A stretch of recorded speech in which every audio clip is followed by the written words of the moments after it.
देश धर्म पर मिटने वाला शेर शिवा का छावा था। महापराक्रमी परम प्रतापी एक ही शंभू राजा था। छत्रपति संभाजी महाराज छत्रपति शिवाजी के पहले बेटे और मराठा साम्राज्य के दूसरे छत्रपति थे। इनका जन्म 14 मई सन 1657 को पुरंदर के किले में हुआ था। छत्रपति संभाजी महाराज जब 2.5 साल के थे तभी उनकी माता सईबाई का निधन हो गया। इसके बाद राजमाता जीजाबाई ने संभाजी महाराज की देखभाल की थी। उनके पिता एक आम पिता नहीं बल्कि छत्रपति थे।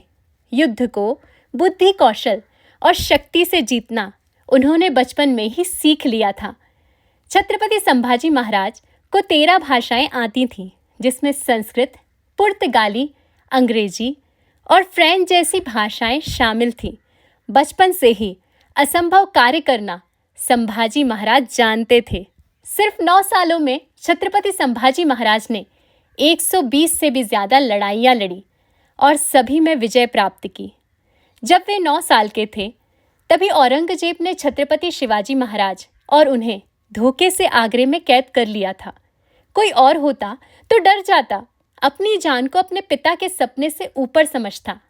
लेकिन संभाजी महाराज अलग थे और जिनके इरादे पक्के और हौसले बुलंद हो उन्हें पत्थर की दीवारें कैद नहीं कर सकती।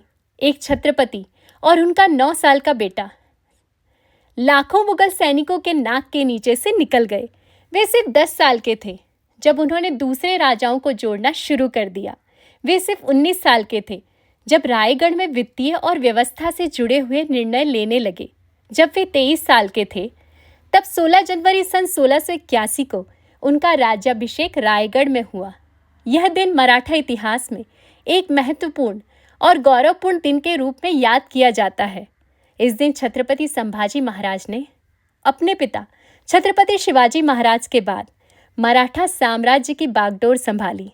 ऐसे वीर और महान शूरवीर छत्रपति संभाजी महाराज की मृत्यु 11 मार्च सन 1689 में तुड़ापुर में हुई थी। ऐसी ही रोचक जानकारी के लिए वीडियो को लाइक, शेयर और सब्सक्राइब ज़रूर करें।